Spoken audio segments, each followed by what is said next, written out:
السلام علیکم ورحمۃ اللہ وبرکاتہ. آواز بڑھا دیں گھر سے.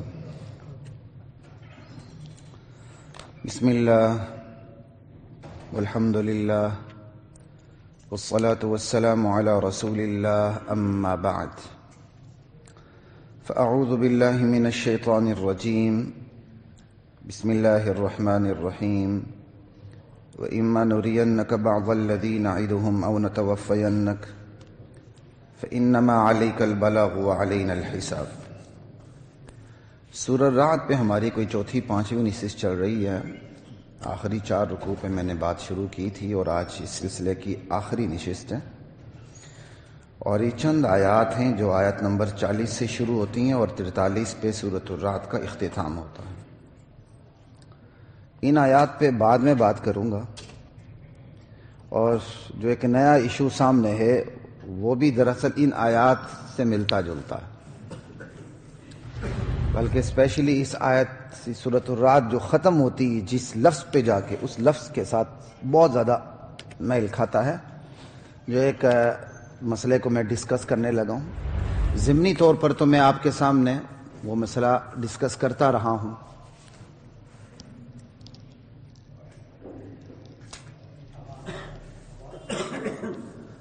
کر سب نہیں، بہت نیچے نہیں، اس کو برابر کریں نا. نہیں بجتے.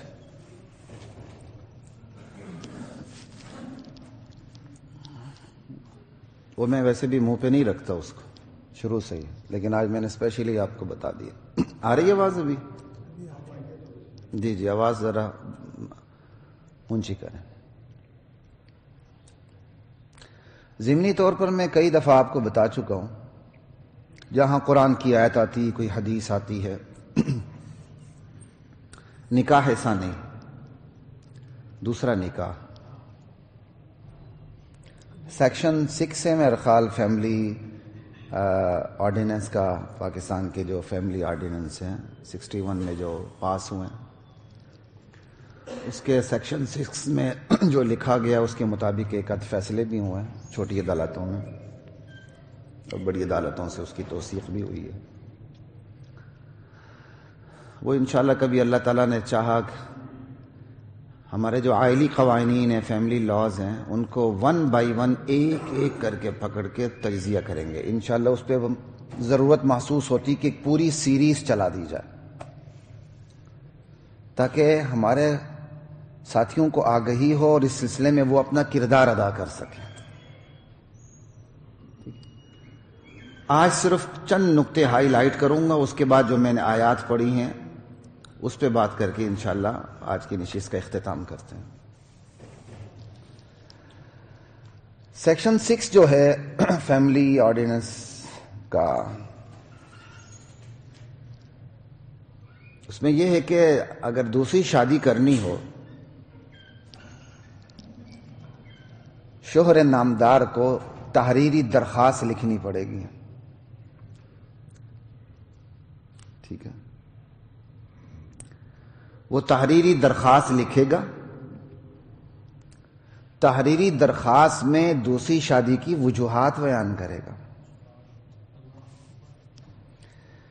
پھر دونوں طرف سے نمائندے بھی ہوں گے، ثالثی کونسل ہوگی. اس کی تفصیل ہے، مطلب اس گھٹیا قانون کی کیا تفصیل بیان کرنی، لیکن تھوڑا تمہید کے لیے یہ بات ضروری ہے. وہ دوسری شادی کی اپنی وجوہات بیان کرے گا. ویسے ایک بات کر رہا ہوں، ایک بندہ کہتا ہے جی میری سیکچول نیڈ ہے، وہ کس طرح اس کو تحریر میں بیان کرے گا؟ ذرا بیان کریں.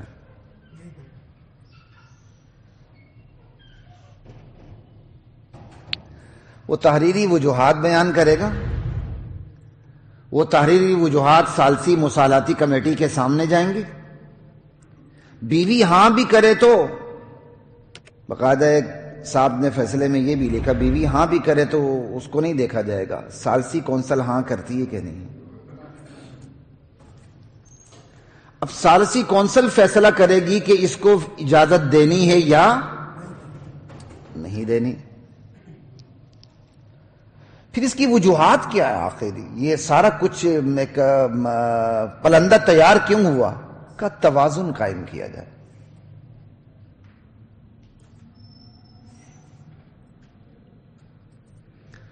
انشاءاللہ جب مستقل نشست کریں گے تو اس پہ ڈیٹیل سے بات کریں گے کہ اللہ کا حکم غیر متوازن تھا کہ 1400 سال بعد آپ کو خیال آئے کہ اس میں توازن پیدا کریں، یا پہلے تسلیم کر لیں کہ آپ کی شرائط سے پہلے اس قانون میں توازن نہیں تھا، یا پہلے تسلیم کریں پھر اسلام کے دائرے سے باہر تشریف لے جائیں نہیں، وہ تو اسلام ٹھوٹا مار دے گا، پھر تو تجدید نکاح بھی ہوگا، نیا کلمہ پڑھنا پڑے گا، دوبارہ نئے طریقے سے سارا کچھ ہوگا۔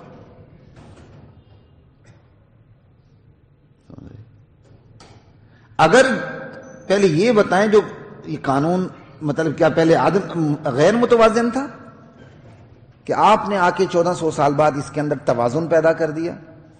ہاں، اگر دوسری شادی کا مسئلہ اجتہادی مسئلہ ہوتا تو پھر واقعی اہل اجتہاد کو پورا اختیار تھا، رائے قائم ہو سکتی ہے، اور جو غیر مجتہد بھی کوئی رائے دے دے تو چلیں وہ رائے پھر کفر تک نہیں پہنچتی عمومی طور پر، کہ چونکہ اجتہادی مسئلہ ہے، اور اجتہادی مسئلہ ہوتا ہی ضمنی مسئلہ غیر یقینی مسئلہ ہوتا، اس میں جو نااہل بھی اگر ٹامک ٹوئیاں مارے تو وہ چیز اتنی اذیتناک نہیں ہوتی جتنی قرآن اور سنت کی واضح نص کے اندر بندہ ٹامک ٹوئیاں مارنے کی کوشش کرے۔ اس کا آپریشن کبھی اللہ تعالیٰ نے چاہا تو پھر کبھی کریں گے، لیکن آپ کو میں ایک بات کلیئر کر دوں، یہ مسئلہ اجتہادی ہے ہی نہیں ہے، یہ مسئلہ اجتہادی نہیں ہے، یہ مسئلہ تو قرآن سے واضح ثابت ہے، احادیث سے واضح ثابت ہے، صحابہ کا اجماعی عمل ہے، تابعین کا عمل ہے، تبع تابعین کا عمل ہے، خیر القرون کا عمل ہے، فقہاء اسلام کا ذخیرہ جو ہے فقہ اسلامی کا، وہ اس پر دلیل ہے، اس سے بڑی اور کیا چاہیے دلیل؟ یہ اجتہادی مسئلہ ہے ہی نہیں۔ دوسری شادی کرنی ہے، آپ کون ہوتے ہیں اجازت کی شرط لگانے والے؟ جو شرائط اللہ نے لگانی تھی، جو توازن اللہ نے پیدا کرنا تھا وہ کر دیا،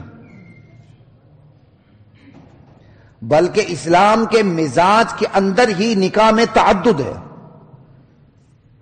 مجبوراً ایک ہے۔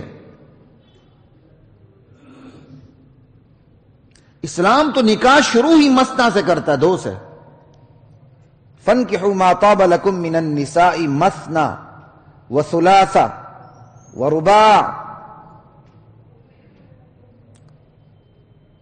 جنہیں تم پسند کرتے ہو ان میں سے تم دو سے شادی کرو، 3 سے کرو، 4 سے کرو۔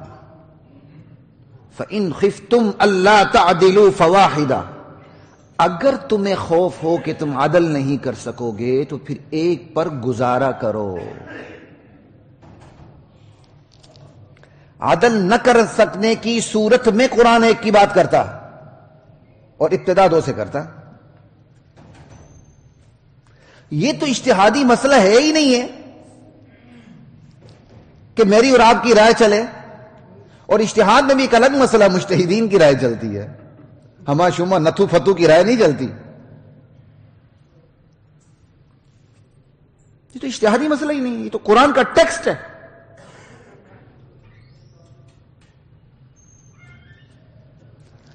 اب ایک مسئلہ جو اجتہادی ہے ہی نہیں ہے اسے ڈیبیٹیبل بنا دینا، اسے کنٹروورشل بنانے کی کوشش کرنا، اس پر بحث کا بازار گرم کرنا، اللہ ذوالجلال کی قسم یہ قرآن و سنت کی توہین ہے۔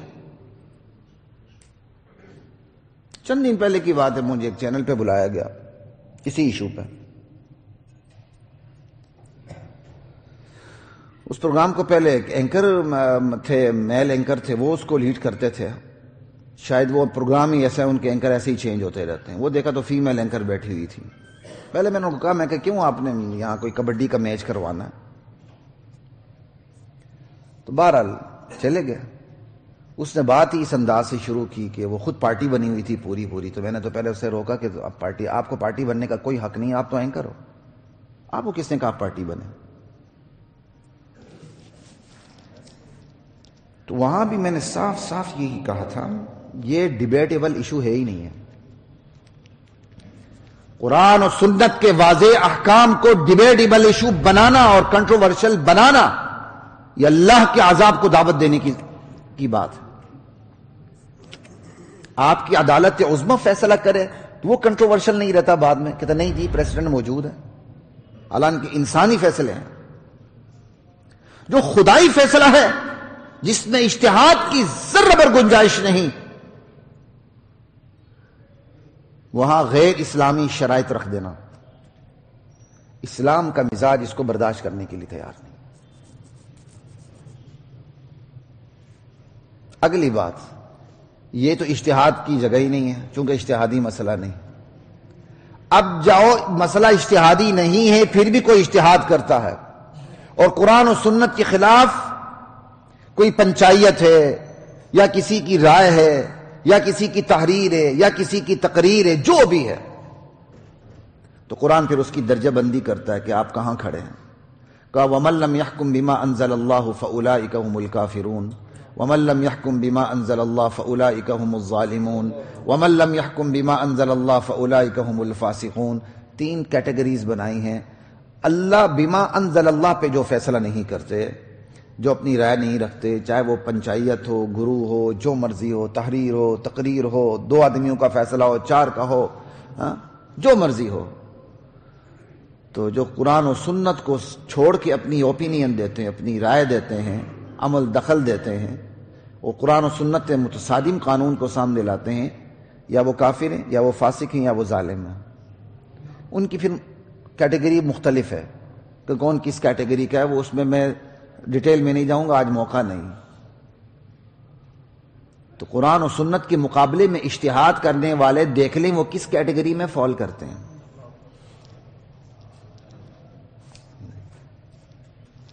کہتے ہیں جی اب قانون بن چکا لہذا احترام کریں۔ اب قانون بطور پاکستانی احترام کریں تو بطور مسلمان کہاں جائے گی بات؟ لا طاعت لمخلوق فی معصیت الخالق۔ اس مسئلے میں مخلوق کی اطاعت ہو ہی نہیں سکتی جس مسئلے میں اللہ کی نافرمانی ہو رہی ہو۔ بطور پاکستانی آپ کو یاد رہا، بطور مسلمان آپ کو یاد نہیں ہے۔ اور قرآن جو بات کرتا ہے اولی الامر کی اطاعت بات کرتا ہے کہ جو نیک حکمران ہیں، جن کے فیصلے، جن کے آرڈرز قرآن و سنت کے مطابق ہو، ان کی اطاعت کرنی اور کسی کی نہیں کرنی۔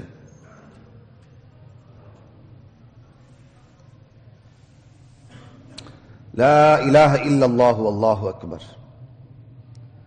حضرات محترم، چونکہ آج تو اس مسئلے کو میں ڈیٹیل سے نہیں لے رہا، صرف آپ کو اشارے کر رہا ہوں۔ اصل جو مسئلہ ہے نا، جو بھیانک ترین تصور ہے، وہ اجازت کا ہے۔ یہ اجازت کا جو کانسیپٹ ہے نا، پرمیشن، یہ بڑا بھیانک تصور ہے۔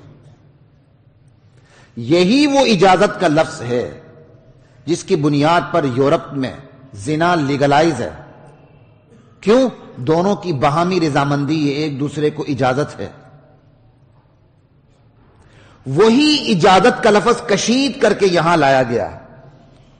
وہاں اجازت کس کے لیے استعمال ہوا؟ زنا کے لیے۔ یہاں اجازت کس لیے استعمال ہوا؟ اجازت کا لفظ نکاح کو روکنے کے لیے۔ وہاں نکاح کرنے کے لیے اجازت کی اصطلاح استعمال ہو رہی ہے، زنا کرنے کے لیے اجازت کی اصطلاح استعمال ہو رہی ہے، اور یہاں نکاح سے روکنے کے لیے اجازت کی اصطلاح استعمال ہو رہی ہے کہ نکاح تبھی کرو گے جب تمہیں اجازت ملے گی، اس سے پہلے نہیں۔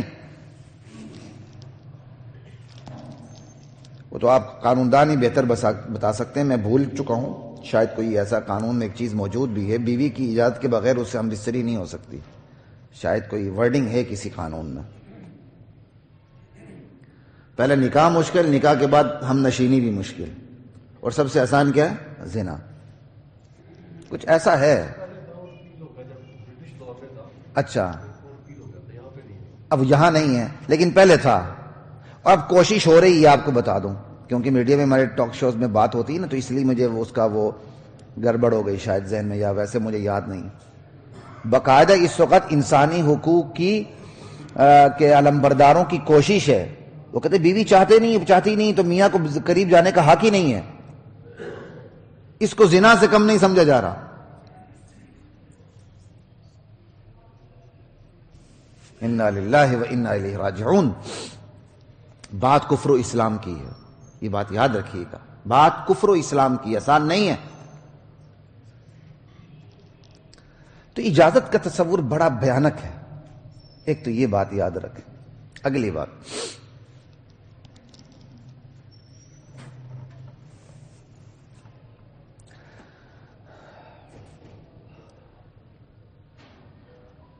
اصل مسئلہ نکاحی تعلق کا نہیں ہے، اصل مسئلہ غیر نکاحی تعلق کا ہے.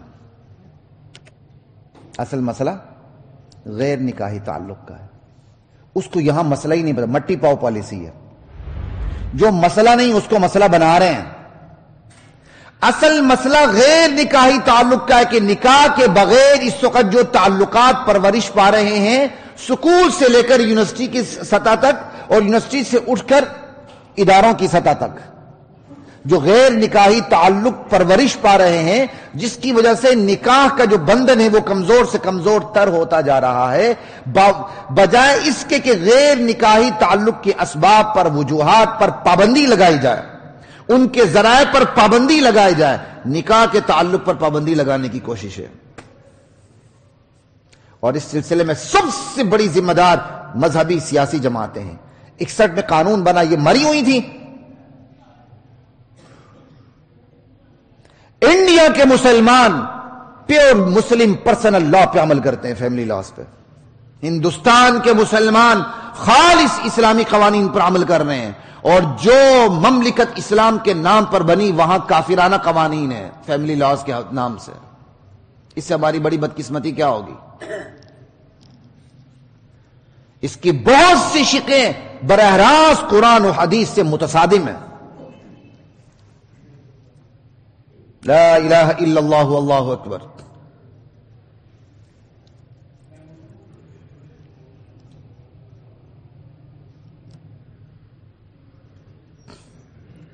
تو اصل مسئلہ غیر نکاحی تعلق کا ہے، جو ڈراموں سے لے کر، جو فلموں سے لے کر، جو سکول سے لے کر، پری پرائمری سکول سے لے کر یونیورسٹی کی سطح تک، پھر اداروں میں، اس کو کوئی مسئلہ نہیں بنا رہا. نکاح کو پکڑا جا رہا ہے، نکاح کو مشکل سے مشکل بنایا جا رہا ہے، اور نتیجہ کیا ہے؟ زنا آسان سے آسان ہوتا جا رہا ہے. پھر اتنے بڑے واقعات پیش آتے ہیں کہ بڑی عمر کے بابے حملے کر رہے ہوتے ہیں جنسی، اور جب ذرا تھوڑا سا آپ ان کو پکڑ کے پوچھیں، ان کی اولاد ان کو نکاح کی اجازت نہیں دیتی. جو بلنڈرز نہیں ہوں گے.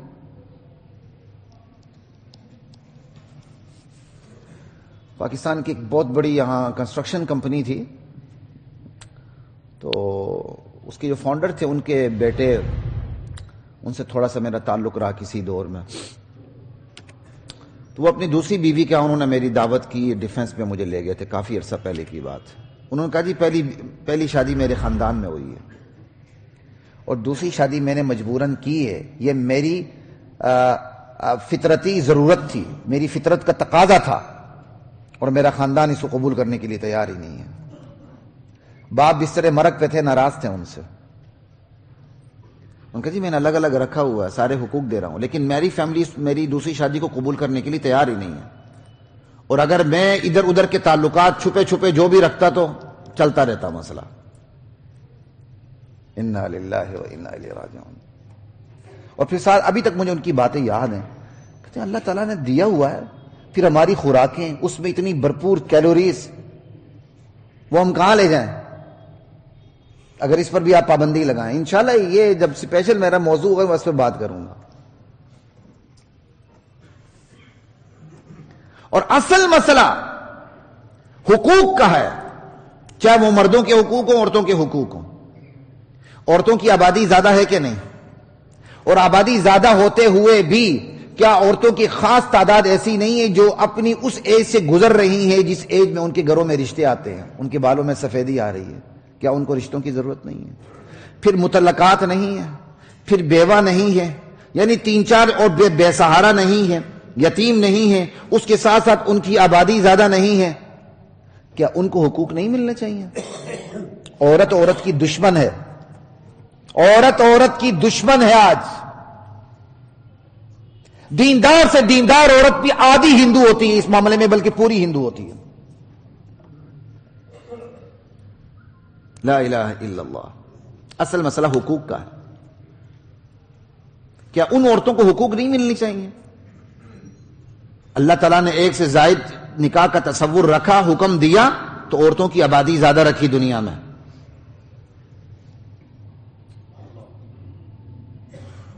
پھر مردوں کے حقوق کا بھی ہے. بیوی پریگننٹ ہوتی ہے، وہ خاص ایام میں بھی مبتلا ہوتی ہے جس میں خاص قسم کی قربت نہیں رکھی جا سکتی، بیماریاں آتی ہیں، بہت سی چیزیں آتی ہیں، لیکن اس وقت مرد کیا کہتے ہیں، اس کو اس کی فطری خواہش ہوتی ہے، اگر وہ فطری خواہش اس وقت پوری نہ کرے تو وہ ڈی ٹریک ہو سکتا ہے. کیا مردوں کے حقوق کا مسئلہ نہیں؟ پھر مرد چولے مارتے ہیں باہر.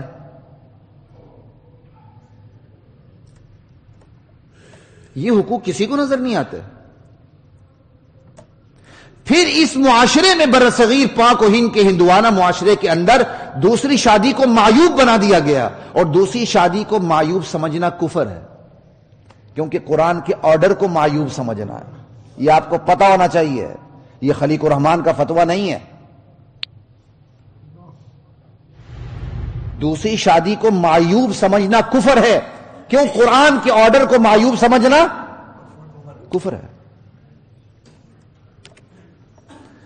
اب سوال ہے اس عیب کو کیسے ختم کیا جائے، دوسری شادی کے عیب کو کیسے ختم کیا جائے.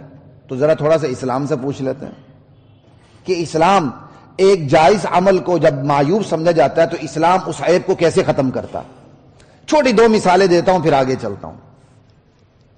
آج تو صرف اشارہ کر رہا ہوں کیونکہ بہت سے لوگوں کو تشنگی محسوس ہوتی ہے اس موضوع پہ. بنی اسرائیل وہ گائے کو خدا کا درجہ دیتے تھے جیسے ہندو دیتے ہیں. یہود و ہنود میں یہ چیز مشترک ہے، گائے کو خدا کا درجہ دیتے تھے. تو پھر ایک جب مسئلہ پیش آیا کہ مقتول کا قاتل کون ہے، تو اللہ تعالیٰ نے اس حوالے سے کیا کروایا. اللہ چاہتے ڈائریکٹ وحی کے ذریعے بتا دیتے کہ موسیٰ علیہ السلام آپ بتا دیں فلاں قاتل ہے. یہ نہیں ہوا، بلکہ کہا گائے ذبح کرو، گائے ذبح کرو. اس کا ایک حصہ پھر جا کے مقتول کی قبر پہ مارے نا. لا الہ الا اللہ. ان سے اس بہانے نہیں اس یہ مسئلہ لا کے اس مسئلے کی کیا کہتے ہیں، اس مسئلے کی روشنی میں ان سے گائے ذبح کروائی گئی کیونکہ وہ گائے کو خدا کا درجہ دیتے تھے، اسے ذبح کرنا معیوب سمجھتے تھے. مسئلہ ایسا پیش کر دیا کہ یہ ان کے اندر سے عیب ختم ہو. اب ایک اور مثال دے کے آگے چلتا ہوں. عرب معاشرے کے اندر منہ بولے بیٹے کی چھوڑی ہوئی بیوی سے شادی کرنا حقیقی بیٹے کی بیوی سے شادی کرنا سمجھا جاتا تھا، معیوب سمجھا جاتا تھا. اسلام نے آ کے اس کو ختم کیا، کہا نہیں وہ حقیقی بیٹا نہیں ہے، وہ منہ بولا بیٹا ہے، وہ وراثت میں بھی نہیں آتا، اور اس کی بیوی اگر مطلقہ ہو جائے، بیوہ ہو جائے، اس سے تم شادی کر سکتے ہو، وہ تمہارا منہ بولا بیٹا ہے، حقیقی بیٹا نہیں ہے. لیکن عرب معاشرے کے اندر یہ چیز اتنی جڑ پکڑ چکی تھی کہ اللہ تعالیٰ نے عرب معاشرے سے اس عیب کو نبی کے عمل کے ذریعے ختم کیا کہ منہ بولے بیٹے نے طلاق دی. اس طلاق شدہ خاتون سے کس نے نکاح کیا؟ نبی کریم صلی اللہ علیہ وآلہ وسلم نے. اور قرآن یہ بھی بتاتا ہے کہ نبی علیہ السلام ہچکچا رہے تھے. یعنی عرب میں یہ چیز اتنی جڑ پکڑ چکی تھی، خود امام الانبیاء ہچکچا رہے تھے. اور اللہ کہتے ہیں ہمیں پتہ ہے آپ کے دل میں کیا تھا. اللہ نے اپنے نبی کی ہچکچاہٹ کی کوئی پرواہ نہیں کی. اللہ تعالیٰ نے اس معیوبیت کو اپنے نبی کے عمل کے ذریعے ختم کر کے بتایا. اور جب اللہ کے نبی نے نکاح کیا تو پھر اس نکاح پر آپ کو کتنے امتحان سے گزرنا پڑا.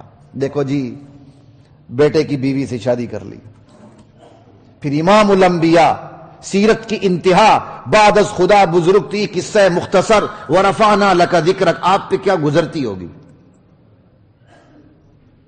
یہ ہے کسی عمل کو جب عیبناک سمجھا جائے اور وہ عمل جائز ہو تو اس کو ختم کرنے کا طریقہ یہ کہ اس عمل کو معاشرے میں رواج دیا جائے. آج دوسری شادی کو معیوب سمجھا جا رہا ہے. اس عیبناکی کو ختم کرنے کا طریقہ یہ نہیں کہ آپ خبرناک سنیں جا کے. اس عیبناکی کو ختم کرنے کا طریقہ یہ ہے زیادہ سے زیادہ دوسری تیسری چوتھی شادی کی جائے تاکہ اس عیب کو معاشرے سے ختم کیا جائے. لا الہ الا اللہ واللہ اکبر. لیکن دیندار سے دیندار باپ بھی بیٹی اپنے داماد کو یہ اجازت دینے کے لیے تیار نہیں ہوتا کہ وہ دوسرا نکاح کرے. یہ ہے امتحان. اینکر نے جلتے بنتے ہوئے، خاتون تھی نا وہ، مرد پھر بھی لحاظ کر جاتا ہے، عورت جب بے لحاظ ہوتی تو پھر اس کا کوئی کیا کہتے ہیں وہ نہیں ہوتا.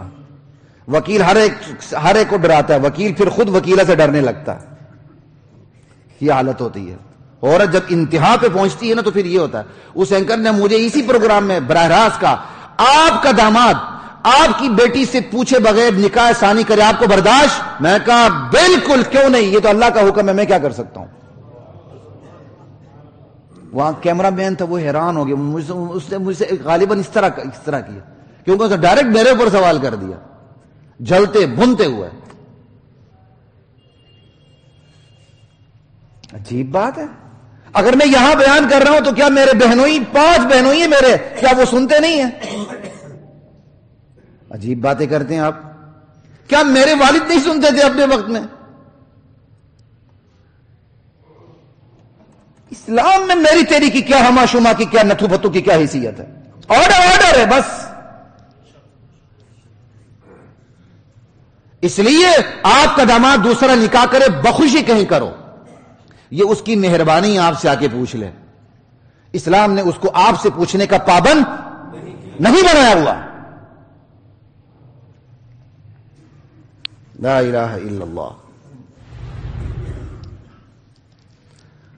اسلام اور کثرت ازدواج اللہ کے رسول کی سنت ہے. ایک سے زائد نکاح کرنا. صحابہ میں بڑی مشکل سے آپ کو 1 یا 2 یا 3 صحابہ ملیں گے جنہوں نے صرف ایک نکاح پہ گزارا کیا ہے.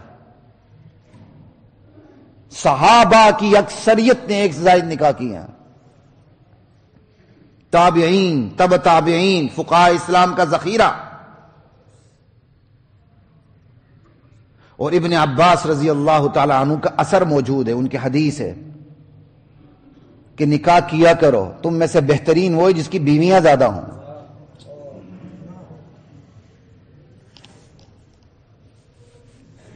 مرد بہت خوش ہوتے ہیں، ذرا گھر کا چکر لگا لے خوشی ختم ہو جائے گی. ہاں، میرے بعض احباب کی بیوی میری بڑی دشمن ہے. میرے ایک بڑے کلوز ساتھی، ان کی بیوی تو میری خاص دشمن ہے، اور وہ ہے بھی بڑی دیندار، MBBS ڈاکٹر ہے، میاں بھی ڈاکٹر ہے. ہاں، وہ کہتے ہیں نا جی گھبرانا نہیں ہے. اچھا، تو خوش ہوں جی، کیوں نہ ہو. لا الہ الا اللہ. غالباً پھر اس نے بھی کہا آپ بھی کریں گے. میں کہا انشاءاللہ میں تو تلاش پہ ہوں، جہاں میری مرضی کا ہوگا اللہ نے چاہا میں کر لوں گا. کوئی بات ہی نہیں. براہ راست اس نے مجھ پر بھی اور میری بیٹی کے حوالے سے بھی اس نے مجھ سے بات کی. میں کہا کروں گا تو اسی چینل پہ اعلان کروں گا انشاءاللہ. آپ کیا سمجھتے ہیں؟ میں نے کہا قرآن کا آرڈر ہے. سسرائیل سے ڈرنا، یہ کیا سسرائیل سے ڈرے آپ؟ اس عیب ناکی کو اپنے معاشرے سے ختم کریں.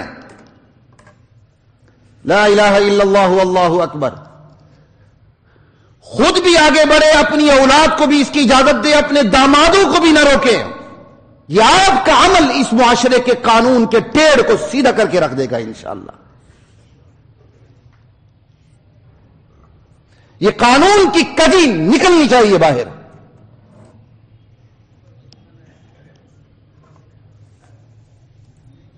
اللہ اکبر. لا الہ الا اللہ واللہ اکبر. بس اس پہ اتنی ہی بات کافی ہے، ویسے بھی وقت کم ہے. سورۃ الرعد کی جو آخری آیات چھٹی ہوئی تھی اب اس کو میں ملاتا ہوں. یہی جو میں نے آپ کے سامنے رکھی ہیں یہ آیات خود بخود، یہ جو موضوع آج میں نے ڈسکس کیا یہ ان آیات سے خود بخود ملتا چلا جائے گا. آپ دیکھیے گا ذرا. جو سورۃ الرعد کی آخری آیات رہتی تھی وہ میں آپ کے سامنے بیان کر دیتا ہوں. اللہ تعالیٰ کہتے ہیں اولم یروا انا نأتی الارض ننقصها من اطرافها،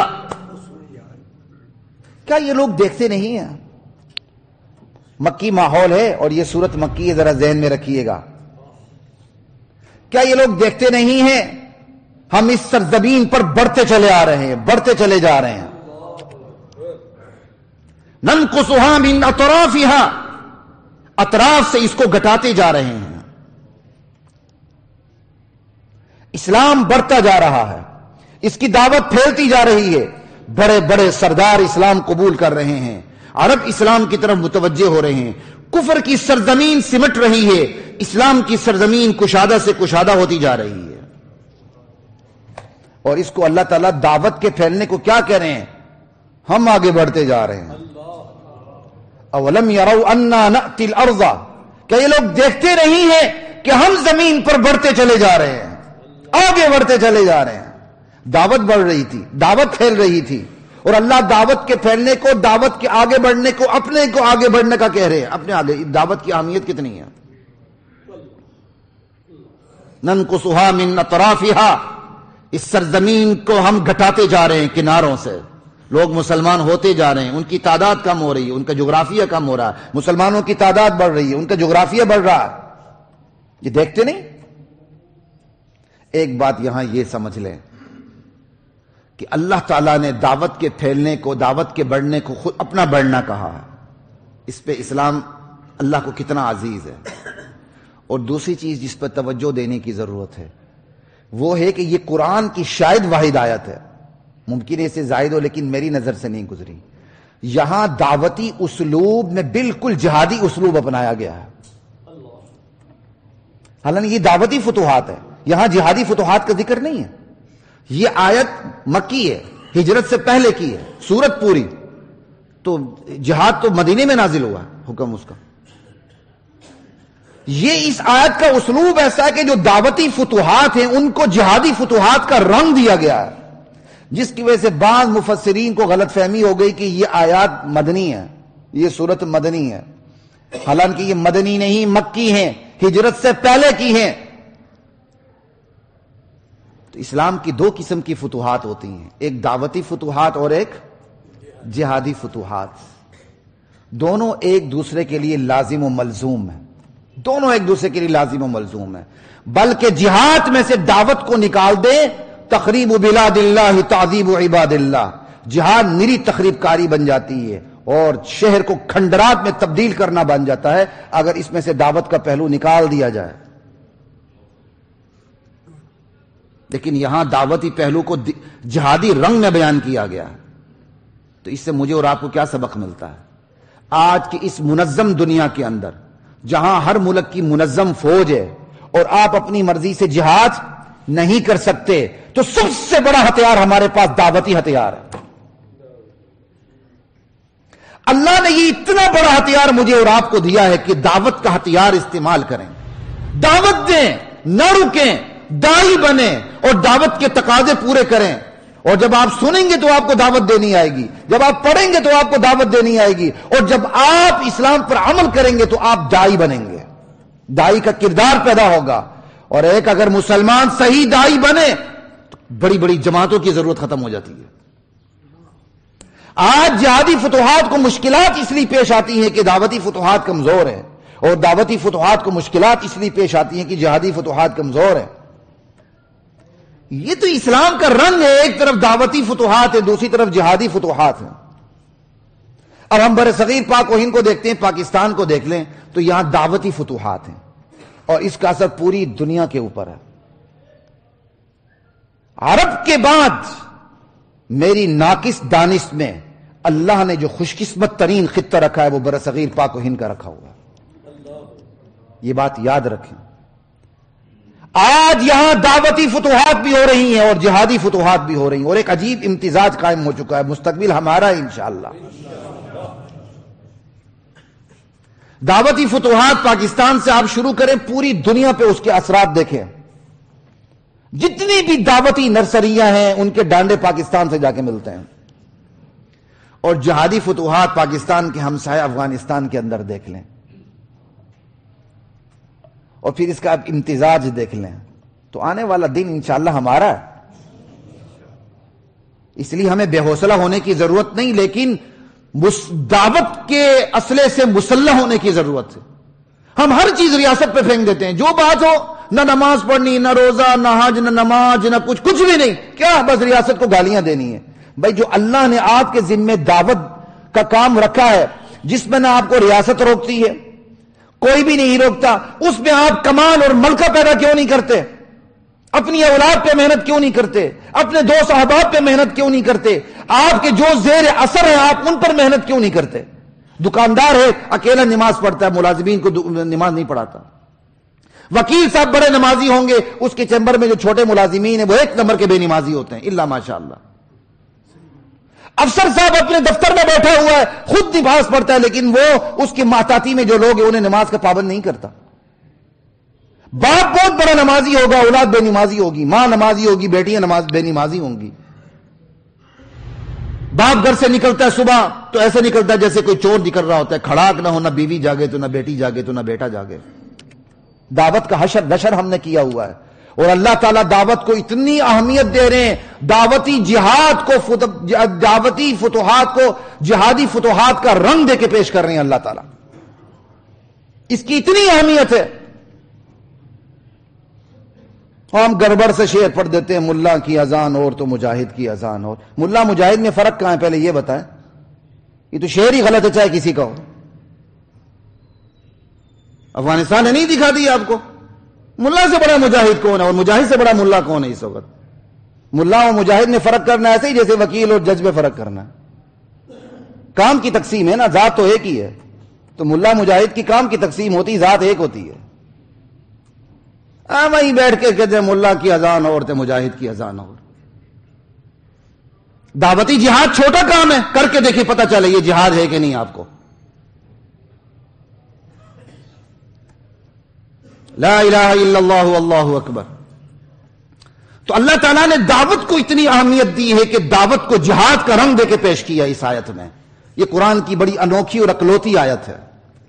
کیا یہ لوگ دیکھتے نہیں ہیں ہم اپنی اس سرزمین پر بڑھتے چلے آ رہے ہیں، دعوت پھیلتی جا رہی ہے، کفر کا جغرافیہ اور ان کی تعداد گھٹتی جا رہی ہے. ننقصها من اطرافها، ہم اس کو گھٹاتے جا رہے ہیں.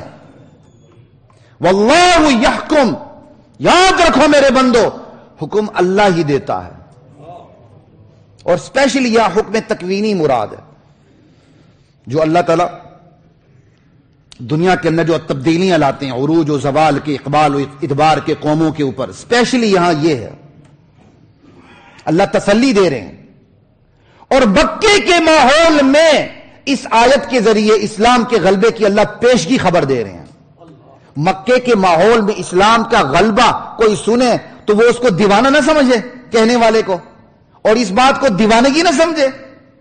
لیکن مکی ماحول کے اندر اللہ اتنی بڑی خبر دے رہے ہیں کہ اسلام کا غلبہ ہو کر رہے گا. اور اللہ تسلی بھی دے رہے ہیں. یہ صرف ان کے لیے پیشگی خبر نہیں، میرے اور آپ کے لیے بھی تسلی کا سامان ہے. میرے بندو بندے بن جاؤ، حکم تو میں نے دینا ہے. امریکی بیڑا آئے نہ آئے، روس ساتھ دے نہ دے، چین ساتھ دے نہ دے، کچھ بھی نہیں ہوگا. تم میری مانو، حکم میرے پاس ہے. واللہ یحکم، فیصلے تو اللہ نے کرنے ہیں. اور پھر جب اللہ فیصلہ کرے، لا معقب لحکمی، اس کے فیصلوں کو ٹالنے والی کوئی طاقت موجود نہیں ہے. دنیا کی کوئی ایسی طاقت نہیں جو اس کے فیصلوں پر نظر ثانی کی ہمت کر سکے. کتنی بڑی اللہ تسلی دے رہے ہیں. اور یہ تسلی مسلمانوں نے مکے میں ہوتے ہوئے مدینے میں آ کے بدر میں دیکھ لی، حنین میں دیکھ لی، خیبر میں دیکھ لی، احد میں دیکھ لی، ہر غزوے میں دیکھ لی. اور ہم نے بھی بات کی ادوار میں دیکھی. اور آج کے اس گناہگار ماحول کے اندر ہم افغانستان کے اندر دیکھ رہے ہیں 70 سے 80 ممالک کی ٹیکنالوجی فیل ہو کے رہ گئی چیتھڑے پہننے والوں کے سامنے. کہاں گئی وہ اتنی بڑی ٹیکنالوجیز؟ تو یقین آتا ہے کہ نہیں، واللہ یحکم، حکم کون دیتا ہے؟ اللہ. اللہ کہتے تم میرے بنو، حکم میں نے دینا ہے. آج کشمیر فتح نہیں ہو رہا اور آج فلسطین فتح نہیں ہو رہا. کیوں؟ تقاضے پورے نہیں ہو رہے ہیں. کشمیر اور فلسطین کا مسئلہ پرانا ہے یا افغانستان کا مسئلہ پرانا ہے؟ کشمیر اور فلسطین کا مسئلہ پرانا ہے. لیکن اس کے باوجود افغانستان کا مسئلہ حل ہو گیا، کشمیر اور فلسطین کا مسئلہ، کیونکہ جہاد کے تقاضے پورے نہیں ہوئے۔ جب تقاضے پورے نہیں ہوئے تو واللہ یحکم، حکم کس نے دینا ہے؟ اللہ نے حکم روکے رکھا ہوا ہے۔ وہ اللہ جو 3 گنا دشمن کو بدر میں زیر و زبر کر سکتا ہے وہ آج بھی کر سکتا ہے۔ اس نے 70 ممالک کو زیر و زبر کر کے دکھا دیا، فلسطین میں نہیں دکھا رہا، کشمیر میں، کیونکہ ہم کشمیر کو آئٹم سونگ سے جیتنا چاہتے ہیں۔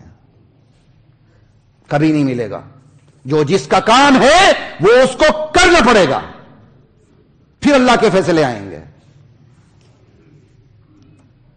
یہ ناچنے گانے اور ٹھمکے لگانے والوں کے کام اپنے ذمہ نہیں لینے چاہیے، یہ انہی کو چھوڑ دیں، اپنے ذمہ گناہ کو مت لیں۔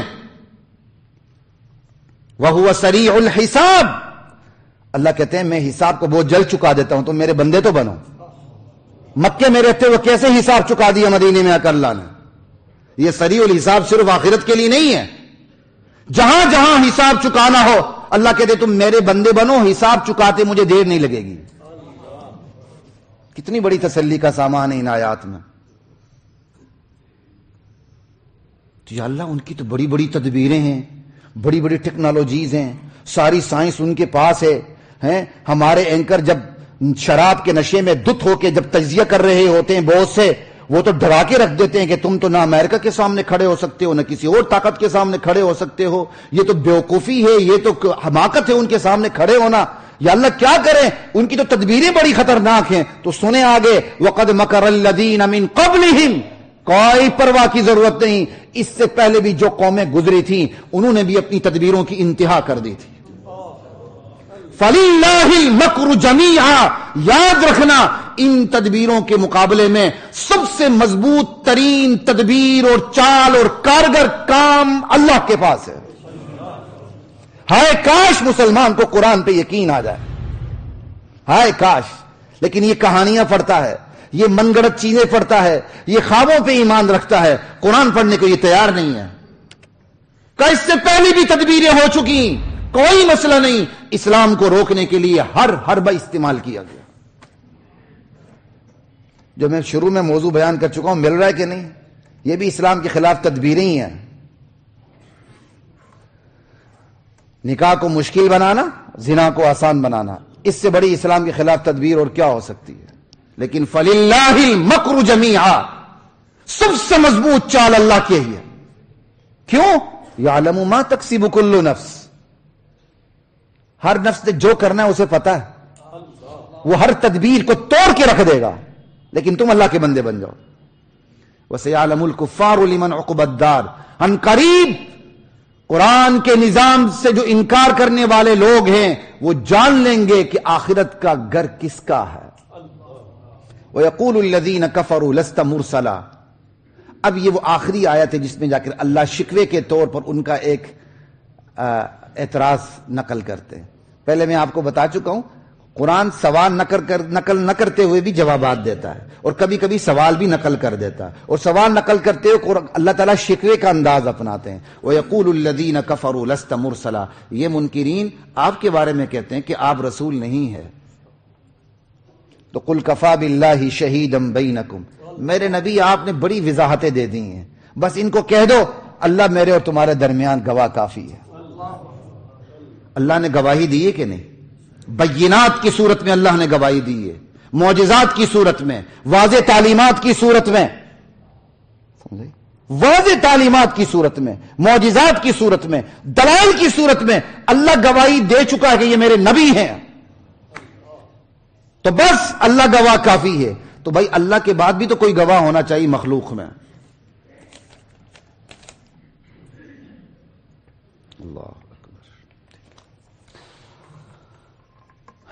اللہ کے بعد بھی تو دھرتی پہ کوئی گواہ ہونا چاہیے۔ کہ وَمَنْ عِنْدَهُ عِلْمُ الْكِتَابِ، جن کے پاس کتاب کا علم ہے وہ بھی نبی کی نبوت پر گواہ ہیں، رسول کی رسالت پر گواہ ہیں۔ کتاب چاہے انجیل کی ہو، تورات کی ہو، جو صحیح علم رکھتے تھے وہ جانتے تھے اللہ کے رسول محمد نبی ہیں صلی اللہ علیہ وآلہ وسلم، اور جن کے پاس قرآن کا علم ہے وہ بھی جانتے ہیں کہ محمد رسول اللہ کے نبی مرسل ہیں۔ تو اللہ تعالیٰ اپنے بعد گواہ کس کو بنا رہے ہیں؟ جن کے پاس قرآن و سنت کا علم ہے، کتاب کا علم ہے۔